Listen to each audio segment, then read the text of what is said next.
Welcome to Rare Living, the podcast where we dive into the unique challenges, triumphs, and realities of life with a rare disease. I'm your host, Giusiana, and each episode, I'll be sitting down with incredible guest speakers, patients, caregivers, advocates, and experts to share powerful stories, valuable insights, and the resources that make navigating the rare life just a little easier. Together, we'll uncover what it means to truly live rare, build understanding, and strengthen our community. So let's get started.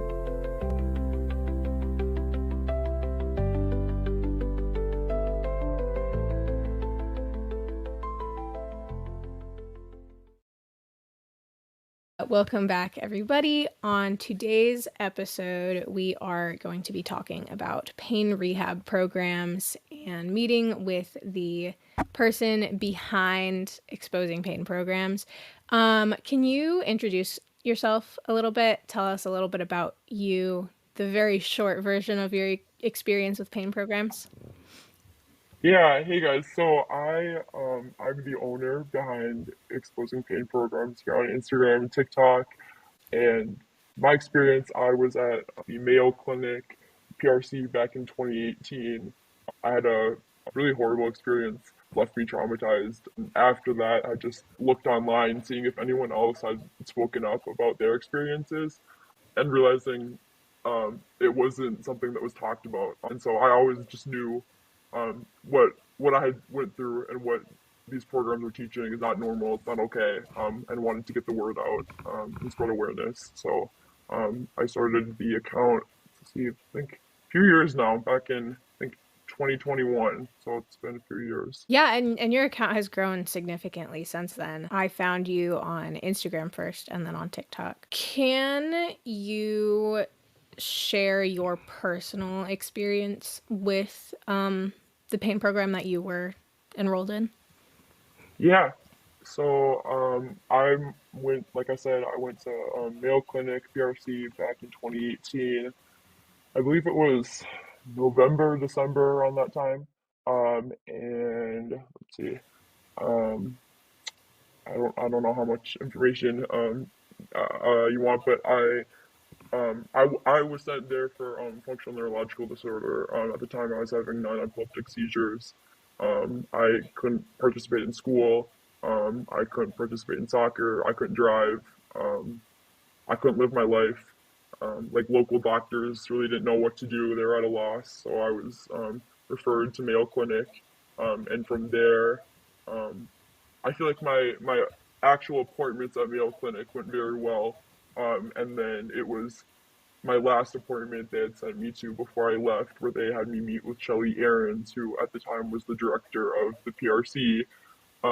And I was always just very confused by that because back then I was never dealing with any sort of chronic pain. And she was like, this program is marketed for kids with like debilitating chronic pain. They couldn't go to school. And I was like, well, that's not my issue. And I was basically told by her that if I wanted to get better, that her program was the only way, and that I had to, this was it. This was like the last option. And so, with me and my family, we were desperate with no other like doctors able to give opinions around us. And you'd like to think like the best of the best is Mayo Clinic. You want to trust them. So Yeah. I went to, thankfully, I personally only went to the weekend trial version of the program, and I was able to see like, nope, this is not it, and get out. And I know that is not the case for most people, so I'm really grateful for that. Yeah, I know my experience as well. We left like right away because it was ridiculous. It was ridiculous, and it's horrible. Yes. um what kind of abuse or mistreatment did you witness just in that couple days? Yeah. So I've heard so much just from running the account, but from my firsthand experience, a lot of it was more psychological, what they're like drilling into you. just this inherent belief that, it's your fault that you're sick, that we've somehow done this to ourselves, that we're choosing this, that a common thing they say is like they use the whole sick rule that's talked Hmm. about on the account a little bit, but just that, we are enjoying this sympathy and attention and are soaking it up from those around us. So, and they do a really good job of like really drilling that into you and making you believe it. And you can like sit here and think like, oh, that's crazy. Like, how could you believe that? But I mean, truly, like in, just the weekend program of 2 days, like I was completely brainwashed. I left that program truly believing I was just like some horrible person that was doing this to myself. Yeah. Yeah, it's crazy because you wouldn't think that you would just somehow think that it's your fault, but you do. You think that it's your fault, and then you also think that you're worthless if you're in pain, or Yes, and yes, and it's horrible. yep, It's for sure. insane. Were It there is. any specific moments of realization that made you decide to speak out about it? Like, I know you said that you weren't able to find much, it wasn't talked about. Is that kind of what prompted it? Or did you have other motivations behind raising awareness and speaking out about these Yeah, issues? yeah. So I'd say definitely just the fact that there was literally nothing out there. I thought that was super sketchy. Like, right? Like, how often are it's like a national thing. These programs are all over. Like, how is it not talked about? Like, I just was like, they've been around for all these years. I just was like, it's suspicious. And then just that coupled with the whole idea of like, Mayo Clinic was definitely like this, but I know that like just programs in general are like this, but really just like instilling this um instilling in you like, you don't talk about your experience here. You don't talk about just chronic illness in general. Like you just pretend like you're healthy. And so um I feel like I was fortunate in the sense that I'd say it probably took me about maybe a few weeks to a month after I went through the program, and I just was like, I kind of came out of it and was like, no, this isn't right. Like I gotta speak up about this. But I know for a lot of people the effects can last much longer, and it's years that they're um, still still dealing with this and still like truly believing everything that they were told. Yeah.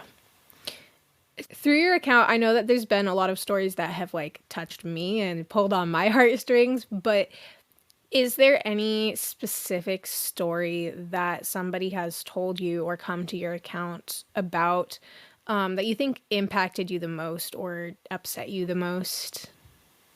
Yeah. So honestly, every story that I receive impacts me. There's not one that doesn't. Hearing all the ways that these programs just go on to affect survivors mentally and physically is horrific, and I've always just thought this deserves attention and awareness. Some stories that I'll never forget are hearing about how a young girl's transplant team refused to help her until she went through Mayo's PRC, staff taunting disabled children and teens by putting food out of reach and saying, when you're hungry enough, you'll get up. Staff dragging a young boy with a fever, throwing up from a catheter infection out of a bed and putting him in a swimming pool. Oh boy. The list goes on. Yeah, yeah, That's horrible. Wow. yeah, yeah, So, I mean, for anybody who's not familiar with pain rehab programs, they're going to hear these stories and they're going to be like, "Holy crap. Why don't you just sue the doctors, right?" What would your yes. I've been asked that a lot about my own medical experiences. What would your answer Yes. to that be of why don't you just sue the doctors? I'd love to hear your answer too, but for mine, I always just say I wish it was that easy. Like people have to remember that these are multi-million dollar hospitals, right? And they're deemed the best of the best. So, um, not to mention the majority of us don't have the money to take our cases to court. Yeah. But I mean that's typically my answer. But I get that a lot as well. People coming into the DMs like, you know, sue them, and it's like I wish it was that easy. Yeah, it's not that simple. Yeah, no, I kind of just say the same thing. Often I point them back to the documentary that came out a couple years ago, Take Care of Maya. And hers Yeah. hers wasn't a pain program, but there were a Mhm. lot of similarities and contrasts, and it kind of goes hand in hand. For And sure. it Yeah. took them so long, so many lawyers, so many court dates, so much Yeah. money, and Right. the hospitals tried to silence them so many times. Yeah. And pretty much everybody who tries to sue a major hospital settles out of court Yep. because the hospitals don't want the negative publicity. That's kind of, I wish it were that simple. That's basically the best answer Right. you can get. I know. Yeah, for sure. Yeah, and like seconding everything you said, for sure. Yep. Yeah. So, what are pain rehab programs supposed to do? And why don't they do that? All right. So, in short, many of the programs, their ultimate goal is to get you back to functioning. So, right, it sounds like a good thing. When they say that, they're talking about they want you attending school, they want you participating in activities, they want you just being able to go about and live your life. But it's the way that they go about it. So with that, there's no listening to your body. There's no giving yourself time to rest. You're not allowed to modify activities. You're taught the opposite. So it's really just like the reality that comes with being chronically ill, is that it's like essential to do these things to like be able to live a normal life and do things like attend school or like go out with friends. You have to do things like you got to give yourself time to rest. You have to modify activities. You got to make it work. You got to work with your body, but you're essentially taught to just ignore the fact that you're chronically ill.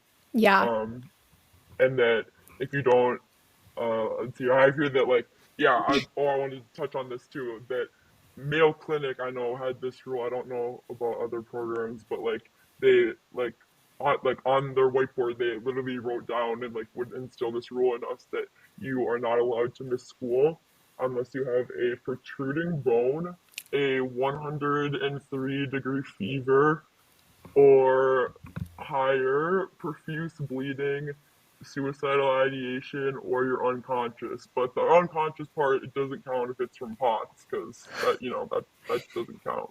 That is So, insane. That is mhm, intense. mhm, Yeah. yeah, Wow.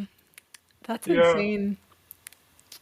And then I just, again, like, where they're falling short is that, and what I think they fail to realize is that, and what I hear commonly from survivors is that functioning does not equate to being pain free. So these programs teach you to Yep. mask the pain, which in the end, a lot of the time it does only cause more problems, Oh, especially yeah. like mentally, emotionally. Yeah. Well, physically as well. I one of the things Yes. that one of the things that frustrates me a lot is so many of these programs are like, "Oh my gosh, we're going to treat your Ehlers-Danlos, we're going to treat your POTS, we're going to treat Yes. your ME/CFS." And like Mhm. especially with ME, if Yeah. you push yourself, you can cause permanent damage. And Hmm. teaching children essentially to ignore the limits that their body has is literally permanently disabling them. Like Yeah. nobody's ever been cured of ME by exercising more. It's it's just not a thing.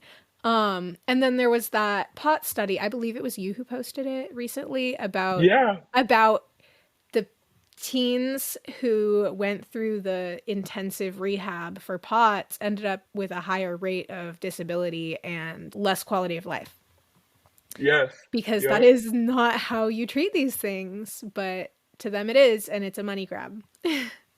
For sure. There's also, I feel like, a big thing that they get you on is these like promotional videos. I know for I don't know if they did this like at Seattle, but like I remember like right away, like first thing when we walked in, right away they played all these like the inspirational videos about how they cured all these kids, and so it was like all the like they interviewed the parents, they interviewed the kid, and it's like this program's so amazing, it saved my life.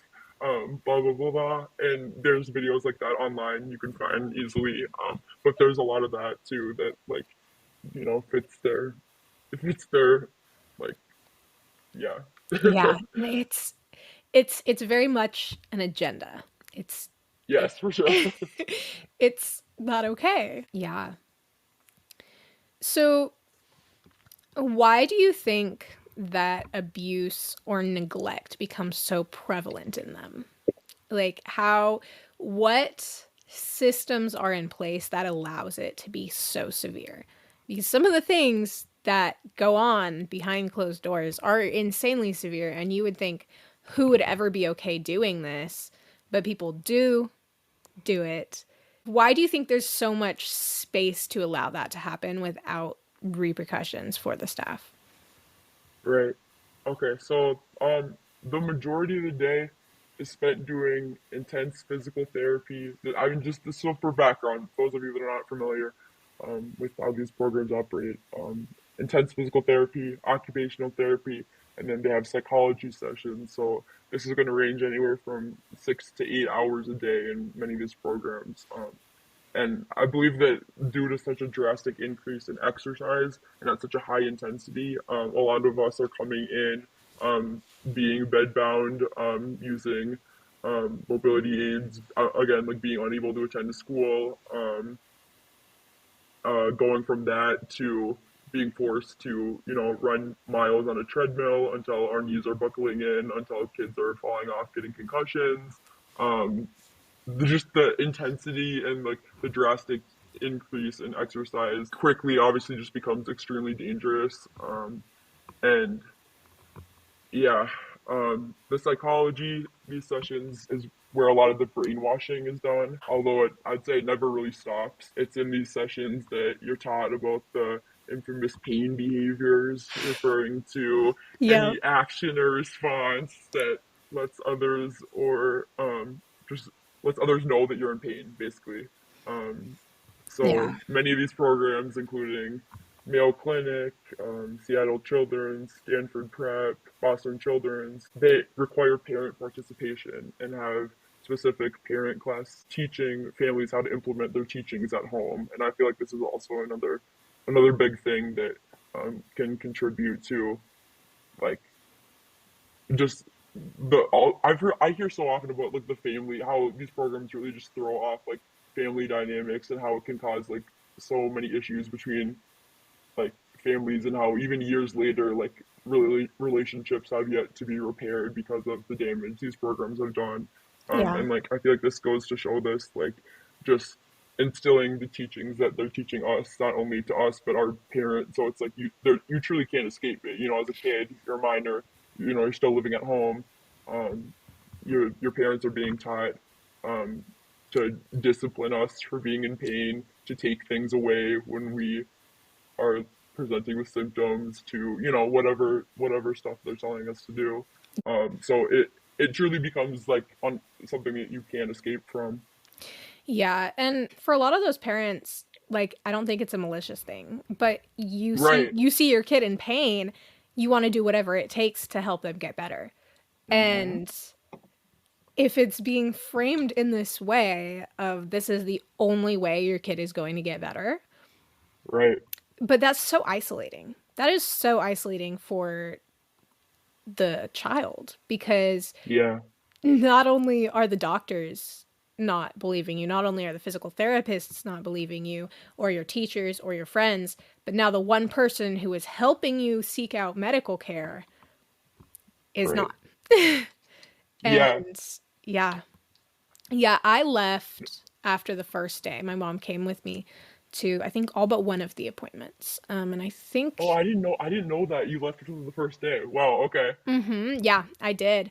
Um, Okay. And I'm really, really thankful for my mom and the way that she handled it because she very could have easily been like, yeah, well, we have to try this, right? But Yeah. we went in, saw the physical therapists. It was so painful, man.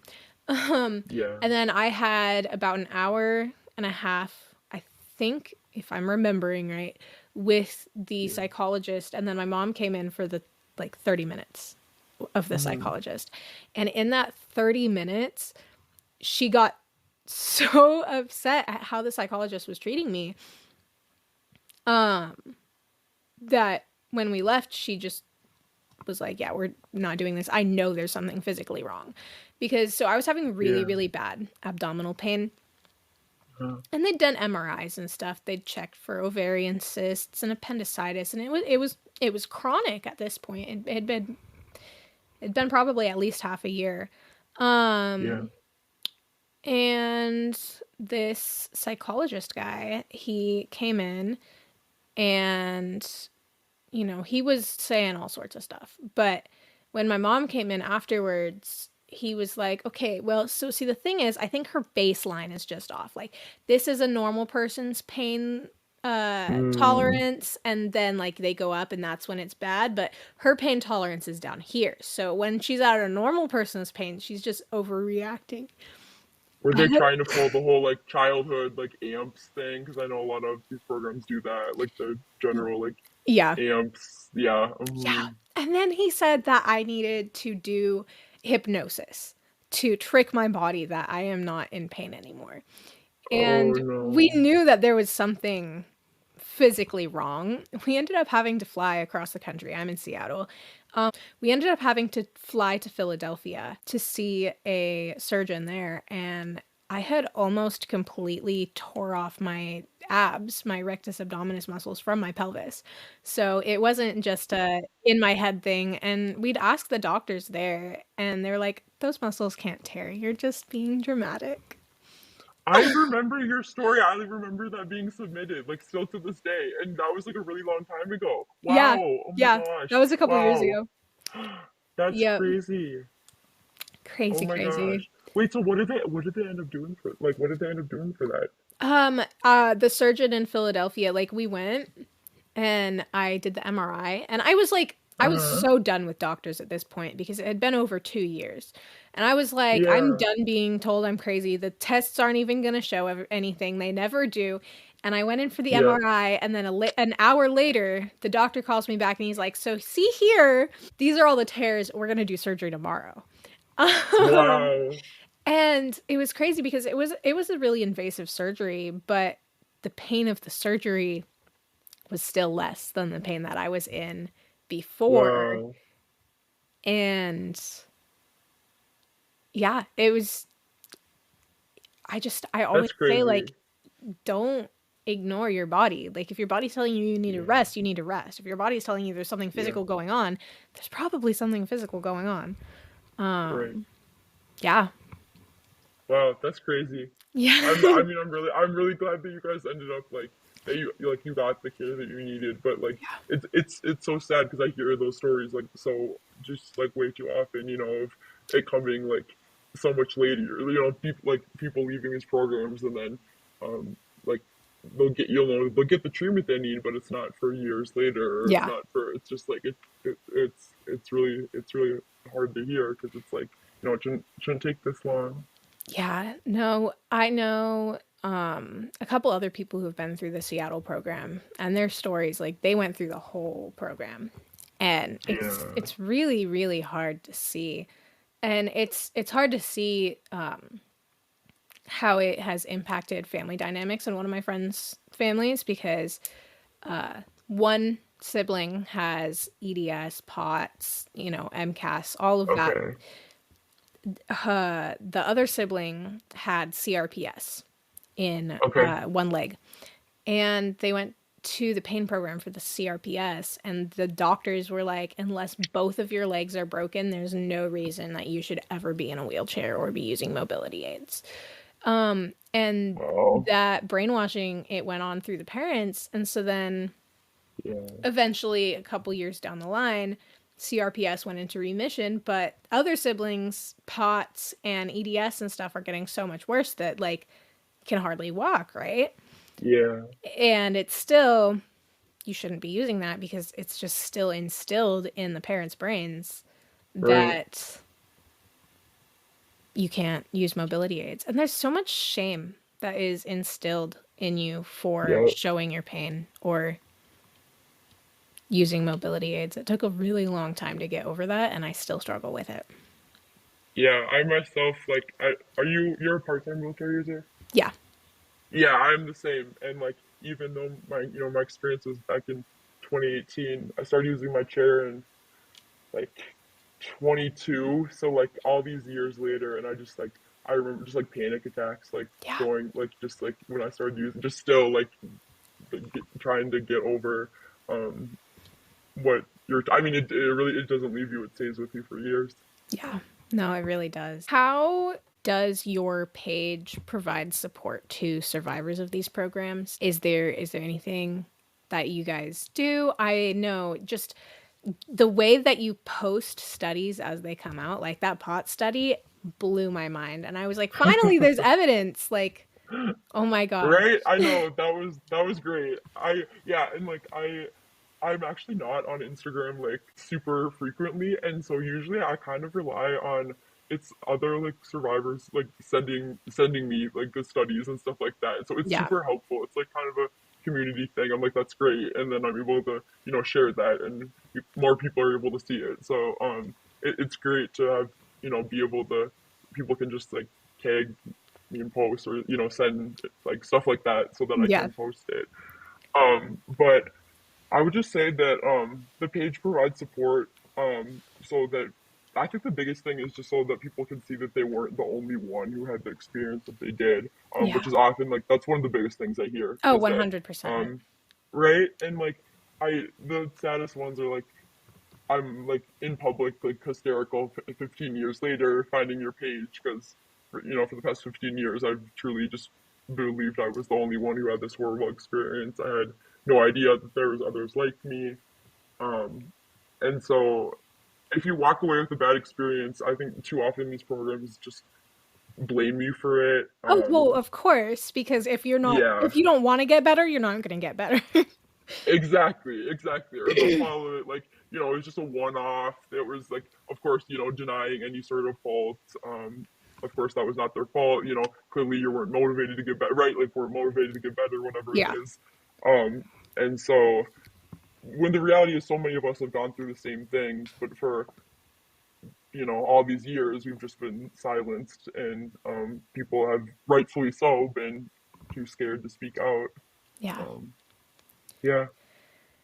What are some of the biggest challenges that you face in raising awareness?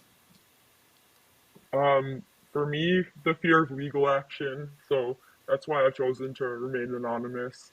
But since all stories, unless I'm explicitly told or otherwise posted anonymously, um, my understanding, this is bad because I feel like I should have more knowledge on how this stuff works, like legally.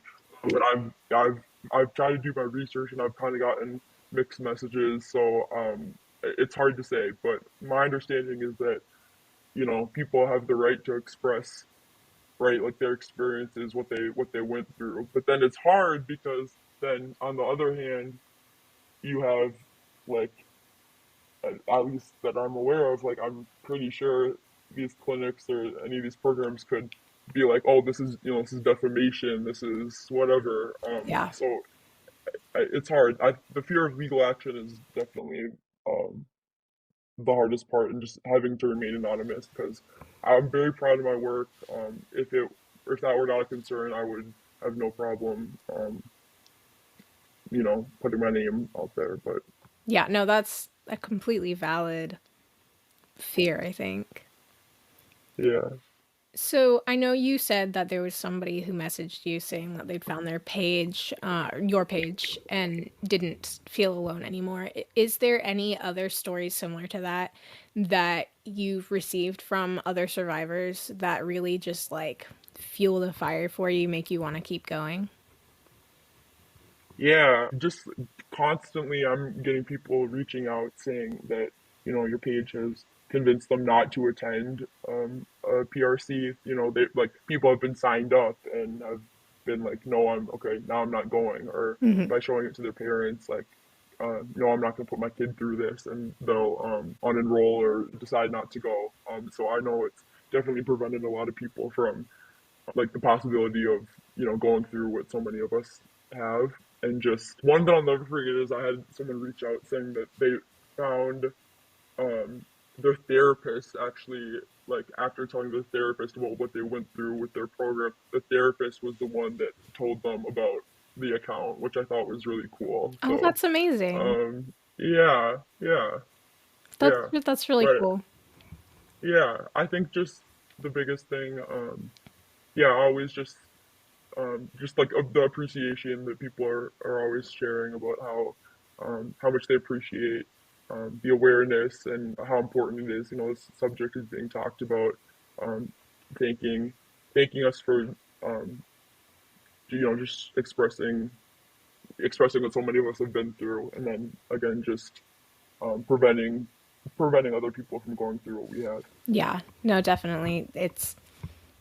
We got to stop the next generation from suffering. Right, right. Do you think that there's any level of reform or policy change that could ever make these programs acceptable, or do they just kind of all just need to go? I would love to hear your opinion first. I think that it would be very, very difficult. I Yeah. think that they'd need to get rid of all of the sick role Yes. ideology. That is so outdated as well. And Oh, I also, know.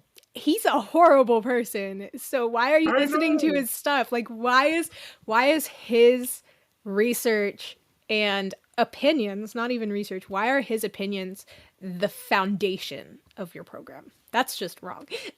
Yeah. And right, like you said, it's so outdated. It's so Hmm. outdated. Yeah. Yeah, Yep. it's insanely outdated.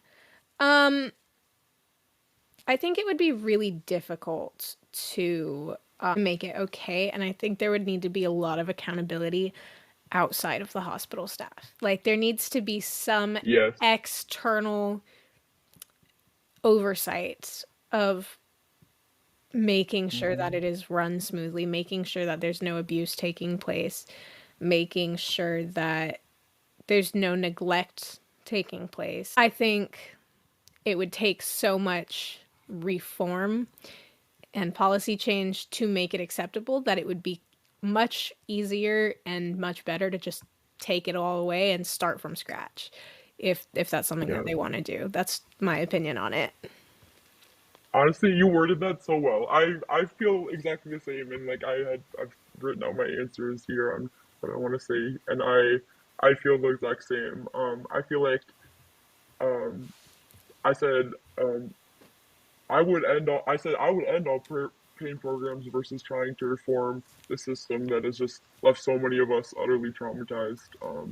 And knowing what we know about how these programs operate, I find it really hard to believe that they would be able to deviate away from their, just stop focusing on your illness and you'll feel better.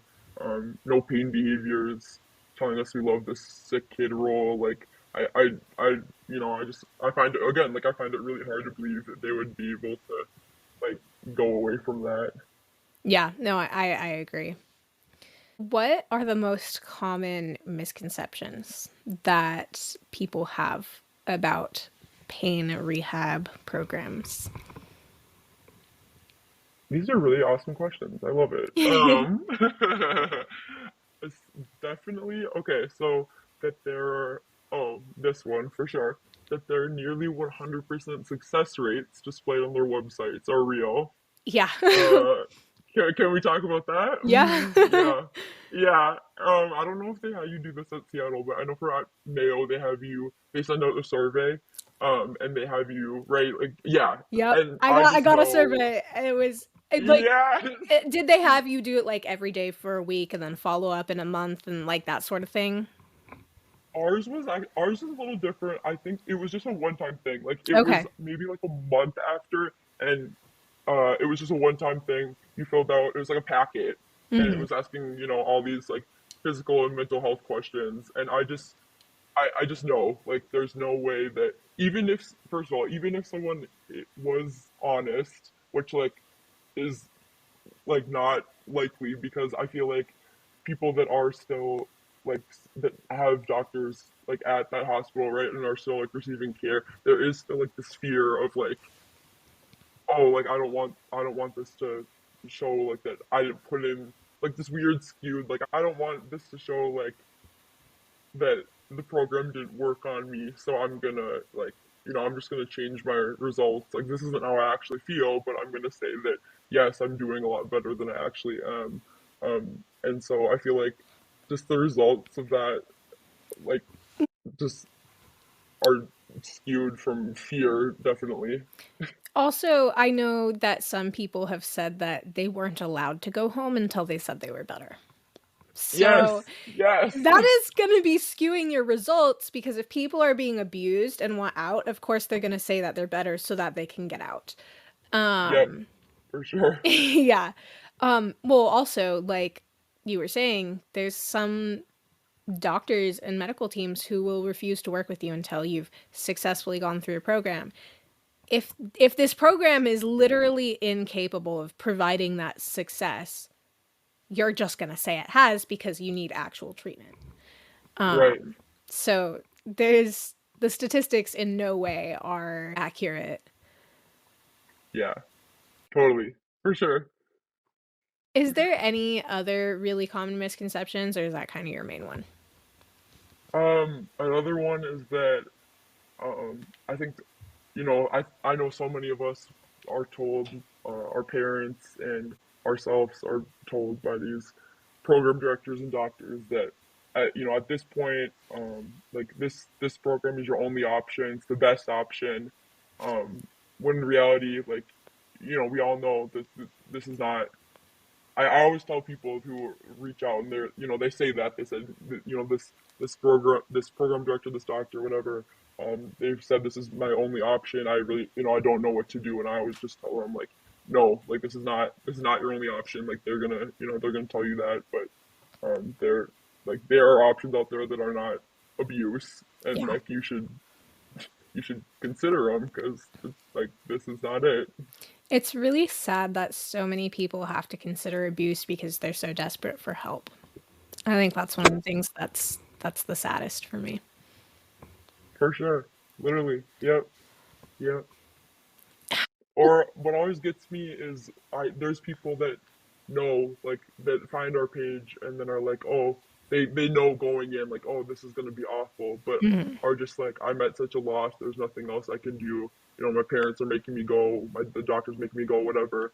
So you're going in with this mindset of just like I already know what's to come. Like in a way, it's good to be informed, but there's almost like I don't know. I think about that a lot. I'm like, I don't know what I would do if I went into one of those programs already knowing like what was to come and that you would have to just like survive that for a month every day. Like, I think that would be really hard. I think so too, yeah. How can patients and families recognize red flags in these programs? Because there are red flags, but often they're really subtle, looking from an outsider perspective. Yeah. So I think the big ones are rapidly declining mental health, um, giving medical advice that's going to oppose your child's medical care team, very little school time is very common in these programs. So Hmm. I've done my research. I've looked at the program schedules. Often, only an hour is dedicated to school a day. So your child's going to fall behind academically. You're there for a month or more, um, and then the instruction to just ignore your child when they're in pain, distress, the like punishments, taking away things when they are symptomatic, when they're showing symptoms, things like that. So I definitely think, yeah. a lot of red flags. I think also another one to mention would be if they are talking about or actually taking you off of your medication cold Medications. turkey without consulting your That's medical team. That's that. insane.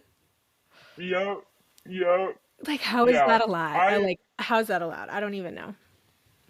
Right. And that was something I thankfully didn't like firsthand witness because they couldn't have that much control over us within just the 2 days. But I know they would have done that for the 3 week program, and they had talked about that. Like even the people they had come in, like their little guest speakers. Like the kids were like, I've come off all my medications, and they just look like they're just like glazed over, like just like I don't know if you know Yeah. the kids just look like a like shell of a person, and I just was like this isn't right. Um, yeah, and It's then really sad. it's really sad, and then hearing all the stories about how many people that's happened to just being pulled off cold turkey and how dangerous that is. Like I was like I don't know, I couldn't get over that. Yeah. Well, yeah, I heard somebody who said that their pain program team tried to take them cold turkey off of gabapentin. Mm-hmm. Gabapentin is so dangerous to wean off of. That's Yeah. it's and without even consulting the doctor, Yeah, like the there's no prescribing doctor. consult. There's Mm-mm. that's the other thing. There's no consulting ever. Like again, like as someone who I've talked to, who went to Mayo's program, like the person had come like from out of country to come to this program, and the had a surgical feeding tube place, and the Mayo Clinic wouldn't let the person graduate. Like they removed the surgical tube without consulting, yeah, without consulting like the medical team back home, because they said they're I think that they were trying to say they're like we don't let people graduate with feeding tubes was their explanation. Yeah. That's so stupid. And Yeah. I know some of them like they claim to treat like vascular compressions like MALS and SMA Yes. and Nutcracker, and it's like, how can you just mentally make it so that your arteries are not being crushed? Like Yeah. it's completely just not possible. And I think that's another red flag people can look out for is That yes. if on the website they're saying that they can treat or cure things that cannot be treated or cured in that manner, Yeah. don't go there. Just don't. Totally. Yeah. Yeah. I feel like honestly, even just from when I started like a few years ago doing this till now, I swear to God, all these programs, the list of conditions they can quote unquote treat has just continued to grow and Hmm. expand on their website. Like I remember in the beginning, they'd say the whole like, can treat IBS, functional abdominal pain, like amps, whatever, CRPS. If you think happy thoughts, your IBS will go away. Right, right. And now, but now they're like, see, now it's like a whole new level because now they're like, oh, we're out here, we can treat, all the vascular compressions, we can, your stomach paralysis gone, we can treat it. Like it's crazy. Yeah, just you do not need a vascular surgeon. You just need happy thoughts. Exactly. Mitochondrial disease? No, like it's crazy. So I swear to God, the list has just only continued to grow like since I started doing this. It's actually insane. I know also, I don't know what it's like over at Mayo Clinic, but I do know Yeah. Seattle Children's and I believe Boston. Hmm. Um, they're kind of the two main areas where parents will be labeled with Munchausen's. Um, Interesting. and it's really, really bad because a lot of the doctors are told if the child has a rare disease like mitochondrial disease, like, whatever else, you need to take them away from their parents. Is basically the short version. And That I yeah. know some people who if their parents refuse to put them through the pain program, that CPS will come and take the kids and Yes. the parents will be Yep. arrested and diagnosed with Munchausen's by proxy. And it's like that's terrifying because Mm-hmm. not only like that you're literally stuck between a rock and a hard place. You either send your child to Yep. this torture place or your Right. child gets taken away and is also put through this torture place. Right. There's I don't know. Yeah. It's terrifying. There's no winning. I know. Yeah. It's I've heard stories similar to that too. Hmm. About like relating to programs like oh, since you don't want to do this program, and then next thing you know, like CPS is at the front door stuff. Like it's crazy. Yeah, that's another way that I'll like refer back to the Take Care of Maya documentary on Netflix, Yeah. because CPS came and got involved and took her off all of her treatments and pain medications, and Mhm. it's terrifying that that's allowed. Yeah. How can listeners today support your mission or get involved with exposing pain programs? I feel like the biggest thing as listeners that you can do is just spreading awareness of what truly goes on in these programs. So just by sharing the account, exposing pain programs on Instagram, on TikTok, sharing that with your family and friends, especially those that are most vulnerable to getting referred to a PRC, is huge. Yeah, no, that's I definitely agree. Are there any resources besides your own page that you'd recommend for survivors or for those seeking safe alternatives to traditional pain programs? Yeah, so we recognize that like each person has different needs when it comes to treatment options. So I think this is something that's always going to be between you and your doctor and team. We always I'll always strongly encourage anyone who messages inquiring about pain programs to seek alternative options, despite what they have been told. I just say, please know that there are other options out there. An abusive pain rehab program is never your last chance, like they convince so many of us. Yeah. Yeah. Before we wrap up, what advice would you give to someone currently in a pain program or considering one as a possible option? I see you, I hear you. I promise it gets better. Um, Follow exposing pain programs on Instagram. You've got a whole community behind you. You're not alone, Yeah. I think "you're not alone" are probably the most powerful words that anybody who is chronically ill can hear. for sure. Yeah. Yeah.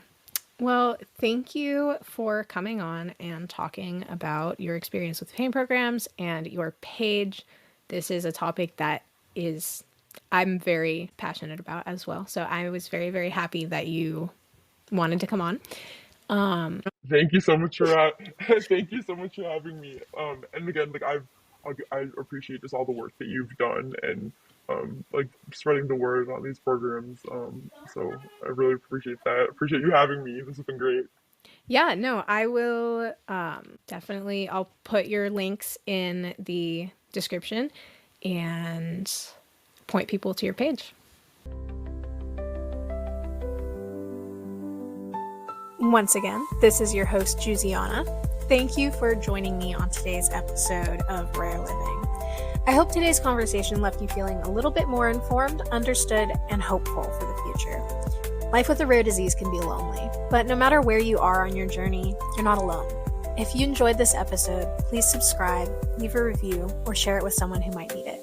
You can also connect with me on my socials to continue the conversation or find resources that might help you. Until next time, take care and keep living rare.